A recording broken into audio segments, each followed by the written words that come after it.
La cuenca es la unidad territorial de regulación hídrica. Se divide en cuenca, que es la unidad principal, subcuenca conformada por microcuencas y microcuencas, que son la unidad mínima de estudio. Hola, soy Alexandra Oviedo. En esta ocasión les voy a explicar sobre cómo se realiza un diagnóstico y una línea base para la planificación de un manejo integral de una cuenca. ¿Qué es el diagnóstico y la línea base? En los proyectos, planes o programas, el diagnóstico y la línea base son la parte inicial antes de comenzar con la ejecución de las actividades. Es la base de la información con la que se va a trabajar. Ambas recolectan información previa, pero se diferencian en que el diagnóstico es para la toma de decisiones y la línea base es para el monitoreo posterior durante la vida de intervención del proyecto. Están en el proceso participativo en el esquema general para la gestión o manejo de cuencas. Ambas necesitan de planificación y presupuesto. Voy a comenzar explicándoles qué es el diagnóstico. Es la etapa previa al desarrollo del plan de manejo y gestión de la cuenca. Es la primera etapa que se realiza en las actividades o proyectos en donde se identifican los aspectos biofísicos, socioeconómicos y ecológicos de una microcuenca. Esta fase necesita ser planificada con una matriz de planificación que nos dé una visión global con los factores a identificar, qué actividades se van a realizar, la fecha de inicio y de fin, las personas responsables de llevar esto a cabo, los recursos, las herramientas, los medios de verificación, los beneficiarios y presupuesto a necesitarse para realizar esta fase. La parte fundamental para realizar esta fase es el dinero. Es importante conocer estos aspectos ya que una microcuenca es un sistema con entradas y salidas. Es un ambiente en donde existen actividades antrópicas que caracterizan la zona de estudio. Con esta fase se analizan las causas y los efectos de la realidad de la microcuenca, con la intención de conocer las características, potencialidades, oportunidades, interacciones, problemas, causas, consecuencias y soluciones a estos problemas. El diagnóstico forma parte del proceso participativo. La participación de actores de las comunidades locales es de gran importancia para el desarrollo de estos proyectos. El trabajo de realizar un correcto diagnóstico se refleja en la información que llega a obtenerse, ya que se da un trato más antropocéntrico a la gestión de la cuenca. Es mejor trabajar en conjunto con la población y que ellos obtengan también información del proceso de proyecto, en la que los asesores de confianza determinan y priorizan sus problemas y así finalmente se preparan los planes propios para la acción en sus cuencas. Las etapas principales según la CATIE es 1. La recopilación de la información primaria. 2. El análisis biofísico y el análisis socioeconómico. Pero en este caso, el diagnóstico se divide por dos componentes, como antes le mencioné, el biofísico y el socioeconómico. En la parte biofísica vamos a caracterizar el entorno y aspectos físicos, químicos y biológicos de influencia de la cuenca. En la parte socioeconómica, todas esas implicaciones sociales, culturales y económicas, ya que este tipo de proyectos tienen una visión antropocéntrica y con mucha razón porque la interacción humano-naturaleza es muy compleja. Para recabar esta información nos debemos basar en los objetivos del plan del proyecto y responder a la pregunta de ¿qué nos interesa saber? Primero, la parte biofísica tiene aspectos como suelos, sistemas de producción, agua, flora y clima. En los suelos se caracterizan los tipos de suelo, que es la pedología, la clase de suelo, que es la agrología, el uso actual de los suelos de la cuenca, el conflicto de uso de pendientes, el potencial de erosión, la pedregosidad, etc. Los sistemas de producción abarcan los cultivos predominantes, rendimientos, principales problemas de los sistemas, etc. Del agua debe conocerse los ríos principales, lagos, números de fuentes de agua, contaminación de fuentes de agua, porcentaje de familias con acceso a agua potable, entre otros. La flora con las principales especies existentes en la cuenca. Y el clima con la precipitación, la temperatura y la radiación solar.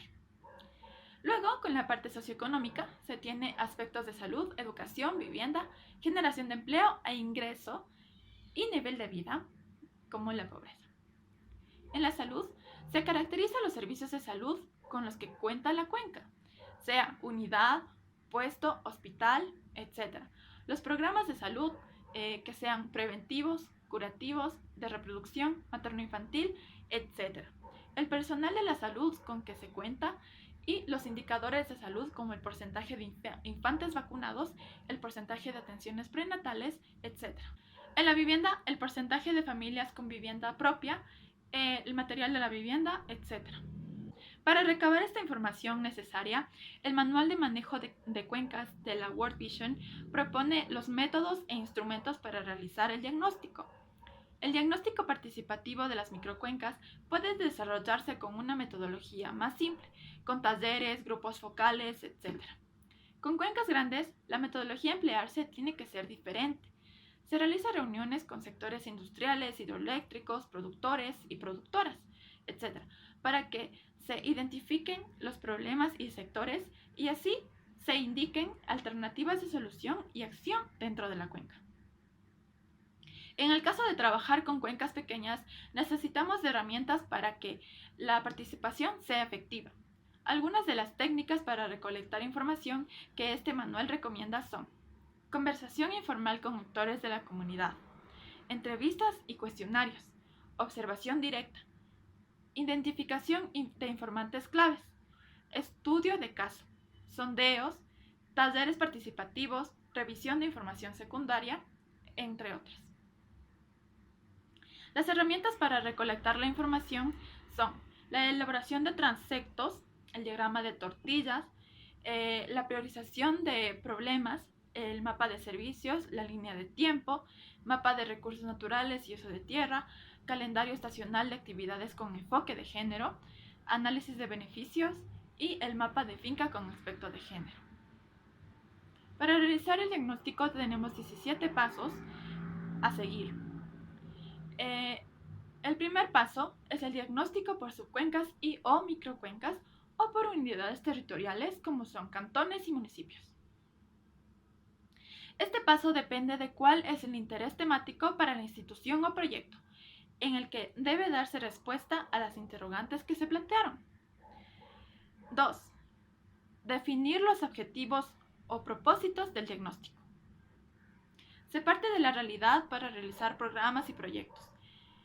Puede darse objetivos como conocer los problemas del área de intervención, sus causas y sus efectos. Es decir, ¿qué le interesa saber a quién formula el proyecto para darle alternativas de solución? También se puede crear nuevos proyectos que ayuden a manejar de mejor manera la cuenca, para mejorar la intervención del proyecto, actualizar los planes de trabajo, realizar una evaluación de los impactos y efectos de algún proyecto en alguna de sus fases, para comprobar hipótesis de investigadores y para poder elaborar documentos importantes para el futuro. 3. Identificación y o selección de la subcuenca y o microcuenca. Este paso empieza con la delimitación de la cuenca, con sus ríos, sus caminos y límites municipales. También se basa en la identificación y selección de las condiciones de quien financia el proyecto, que suelen tener ya identificadas sus zonas de intervención. Se consideran las áreas críticas y se las prioriza. También influye la demanda de la población según las necesidades que presenten, según la vocación del proyecto, como por ejemplo si el interés de la investigación es el hídrico. Según los criterios que la institución considere pertinentes, como por ejemplo puntos críticos de contaminación. También puede haber otros criterios como por qué la subcuenca o microcuenca es la fuente abastecedora de agua para las poblaciones. 4. Reconocimiento cartográfico y de campo de la subcuenca microcuenca seleccionada. En este paso se selecciona el material cartográfico, las variables determinantes mediante una gira de campo y contacto con los actores de interés. 5. Diseño o selección de la metodología e instrumentos metodológicos para desarrollar el diagnóstico. Debe seleccionarse el tipo de metodología que ya mencioné, y las que sean escogidas pueden o no cambiarse, ya que la metodología escogida tiene sus propios instrumentos. Los instrumentos pueden ser mapas de población y servicios o fichas para entrevistar a alcaldes y miembros del consejo municipal, entre otros. Lo importante de este paso es la selección de aquella metodología que nos ayude a identificar las variables de presión sobre el medio ambiente y cómo los recursos están siendo usados o subutilizados por la población. 6. Identificación, selección y capacitación del equipo facilitador de talleres, entrevistas, encuestas, fichas, etc. El equipo facilitador debe ser interdisciplinario. Deben incluirse profesionales que ayuden a un correcto diagnóstico. Este equipo debe ser antes capacitado con las metodologías y herramientas que el proyecto vaya a usar. Deben ser personas empáticas y que inspiren a la población confianza para expresar sus opiniones durante el desarrollo de los talleres y entrevistas. 7. Determinación de los criterios económicos, físicos, ambientales, culturales, sociales, que permitan determinar el número de talleres a realizar en la subcuenca y o microcuenca. Este paso depende de las características que la zona de estudio presente en cuanto a los talleres que se vayan a realizar. Lo importante es lograr una participación representativa en partes de interés. Suele hacerse en la parte alta, media y baja de la cuenca. También depende de la población que exista en las cuencas. Debe tomarse una muestra representativa de las cuencas y así sean estas vecinas, los talleres pueden generalizarse para ambas. Si en la cuenca ya se han realizado recientemente talleres, este paso se puede excluir. En cambio, si la zona de estudio es una subcuenca, los talleres participativos llegan a tener mayor peso por el mayor número de población que existe, ya que el impacto y presión que tiene sobre la población, sobre el ambiente, puede causar impactos irreversibles. 8. Identificación y selección de los actores clave de la subcuenca y microcuenca que participarán en los eventos, talleres, consultas, entrevistas, entre otros. Deben seleccionarse e identificarse los directivos y líderes de las comunidades, hombres, mujeres y jóvenes que participen activamente de una forma eficaz, sin discriminación ni represión. También es importante seleccionar el número de participantes ideal para poder manejarlo con los actores de la microcuenca relacionados directamente con la gestión o el manejo. 9. Selección del lugar donde se realizarán los eventos, talleres, entrevistas, entre otros. Esto se hace mediante la comunidad o cantón, que sea accesible a nivel local, que sea un lugar digno, con los elementos necesarios para una buena comunicación y con una buena ambientación que inspire confianza en las personas. 10. Convocatoria a los eventos. En este paso, la estructura de los mensajes debe ser objetivo, claro, que se indiquen quiénes convocan, por qué convocan y por qué se debe asistir, además de los horarios, el lugar del evento, etc. Los métodos de convocatoria serán dependiendo de las características de la población, facilitando su entendimiento y que la reciban. En este caso, se debe considerar que alguna parte de la población puede ser analfabeta, entonces se deben realizar las convocatorias de manera que esas personas reciban el mensaje. 11. Ejecución de los talleres. Esto debe ser así. La duración de 1 o 2 días. Dependiendo de la disponibilidad de tiempo y recursos disponibles. Los horarios deben ser lo más convenientes para los participantes y siempre debemos velar por la alimentación en estos talleres, porque nadie trabaja bien con hambre. Además, también debemos velar por su transporte, cómo van a regresar a sus casas. Los equipos y materiales para usarse deben adaptarse a las condiciones del lugar. Los materiales deben ser elaborados previamente según el tipo de participante y la cantidad de participantes, que pueda ser usado y entendido por cualquier tipo de persona. El equipo y el material debe llegar al lugar también de forma previa, incluso para instalarse. Lo más importante es poder ofrecer el taller en un lugar accesible, en donde se pueda concentrar la mayor parte de la población y participantes, y como había mencionado antes, que tenga techo y al menos una pared, que sea amplio, que sea cómodo y privado, con mobiliario preferiblemente y que cuente con letrinas. 12. Recolección de información a través de fichas, encuestas o entrevistas. Estos documentos pueden ser diseñados por el personal interdisciplinario, llenado por el personal capacitado y deben uniformarse los criterios de la información. Debe recopilarse la información más detallada por componentes específicos. Estos sirven como mecanismos de participación y coordinación de los actores de la subcuenca o microcuenca. Análisis e interpretación de la información de los talleres y de las fichas, encuestas, entrevistas, etc. El equipo interdisciplinario debe realizar el análisis de la vocación y potencial de la cuenca. Su interpretación debe ser cuidadosa. La vocación y potencial de la cuenca, las características biofísicas, socioeconómicas y ambientales, todo debe converger en una correlación e interrelación. De esta forma se obtiene la problemática de la población, pero siempre respetando su cultura y sus aspectos legales que los respaldan para el accionar de los proyectos en las cuencas. 14. Recopilación de la información secundaria. La subcuenca o microcuenca puede contar con estudios previos recientes que pueden servir como base para su verificación, relación y correlación con el campo. Los estudios pueden ser diagnósticos, caracterizaciones, carpetas comunitarias, proyectos ejecutados, censos, entre otros. 15. Utilización de información cartográfica o de sistemas de información geográfica, sistemas de información de tierras o sistemas de información ambiental. Tanto para la parte socioeconómica como para la biofísica se puede usar material cartográfico y generar mapas temáticos e informativos de la subcuenca para representar mejor la zona de estudio. 16. Determinación de la estructura lógica del diagnóstico.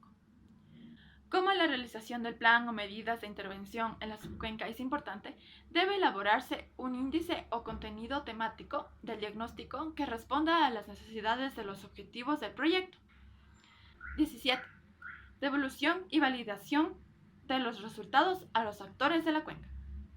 Al final del diagnóstico, se vuelve a tener en contacto con los participantes de los talleres para presentarles los resultados de este y hacerles saber que a partir de eso, el proceso de planificación participativa inicia. Y así, con la ejecución correcta de estos pasos, se obtendrá un diagnóstico de la cuenca. El diagnóstico de la cuenca tiene etapas. Y para resumir las etapas del diagnóstico de un proyecto, podemos decir que existen 5 etapas. La primera, que es la etapa previa en donde se selecciona el tipo de metodología, instrumentos y capacitación del equipo técnico. La segunda etapa, que consta de visitas previas por caserío, luego los talleres de diagnóstico, las visitas técnicas en la etapa 3 y la integración y análisis de la información en la etapa 4.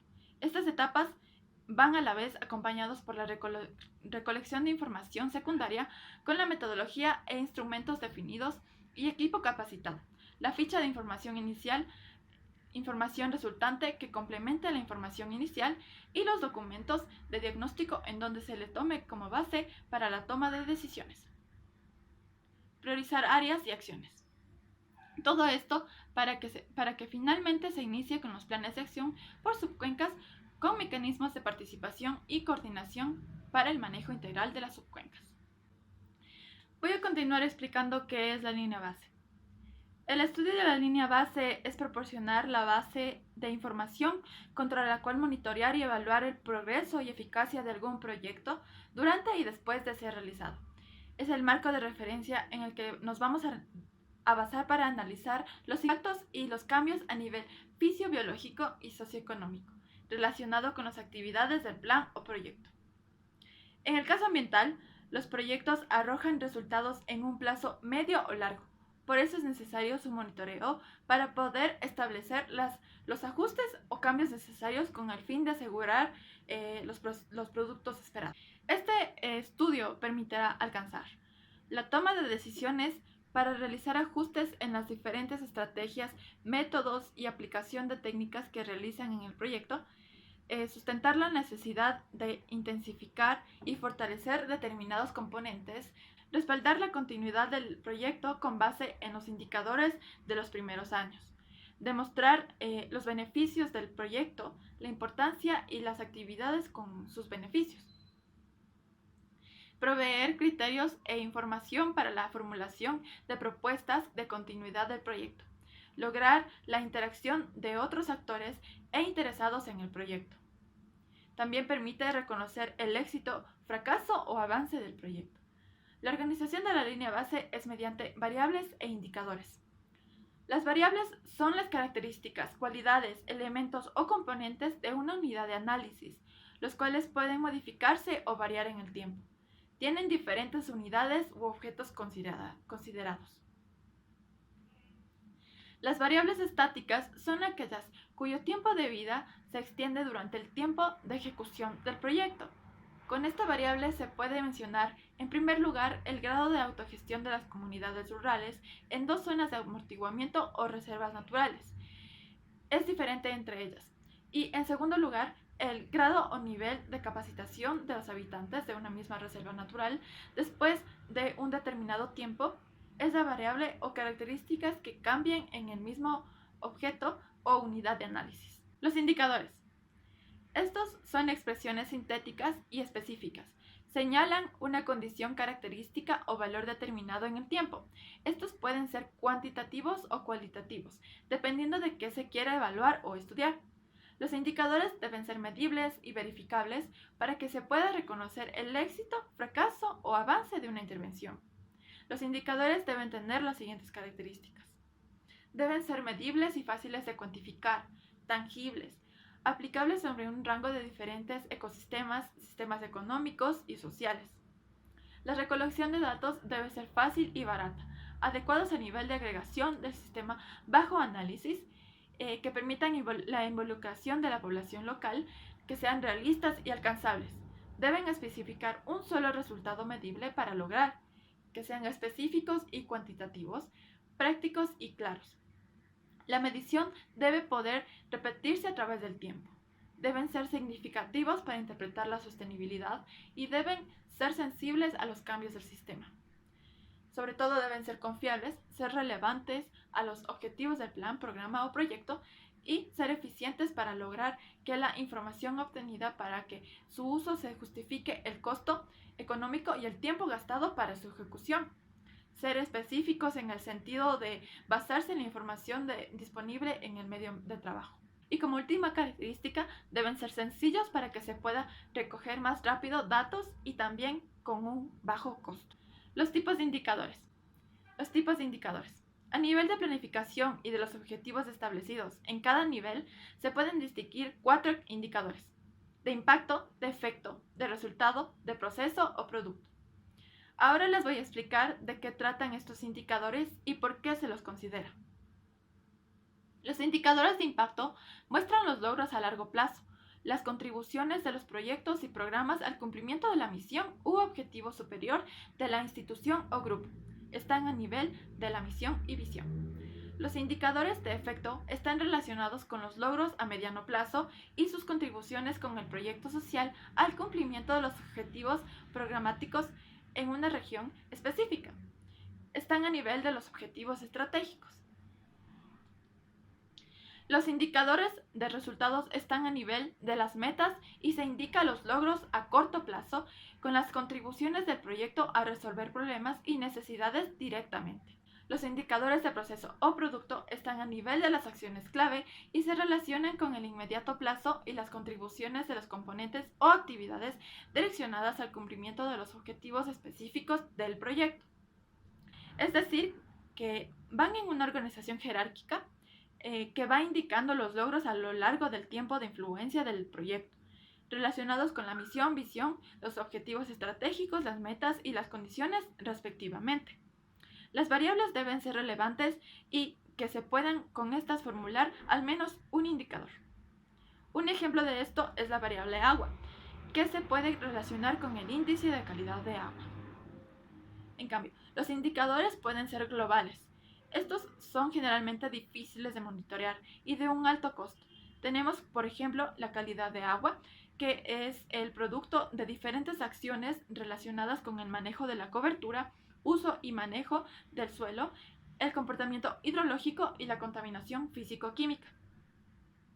Los indicadores clave son aquellos que se expresan con el efecto principal para evaluar el impacto básico del proyecto, los cuales pueden ser de presión sobre el medio ambiente, como las áreas de conflicto de suelo, de estado medio del ambiente, como las clases de suelo o clasificación agrológica de los suelos, de respuesta sobre el medio ambiente y progreso hacia la sostenibilidad, como la reducción de la erosión hídrica a nivel de la parcela por la aplicación de prácticas de conservación de suelos.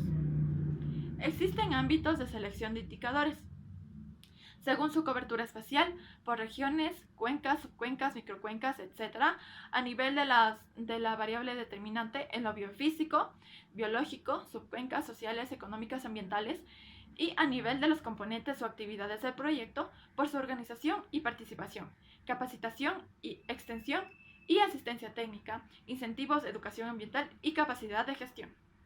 Los ejemplos de los indicadores.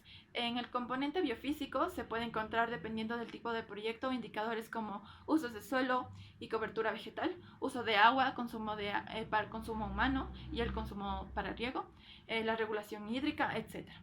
En el componente socioeconómico, en cambio, hay indicadores como, por ejemplo, la inversión en saneamiento básico, la capacitación de organización para el manejo del agua, patrones de estilo de vida en cuidado ambiental, etc.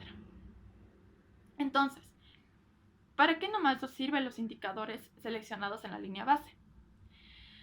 Sirve para monitorear el avance, lo bueno del proyecto y realizar ajustes que se vayan necesitando en las diferentes estrategias, métodos y aplicación de la técnica que realiza el proyecto, para tomar decisiones, para intensificar y fortalecer las actividades, para asegurar los productos esperados en el proyecto, para respaldar la continuidad del proyecto y promover su retroalimentación y así incrementar la participación y lograr nueva cooperación y difundir la importancia de las actividades a niveles diferentes.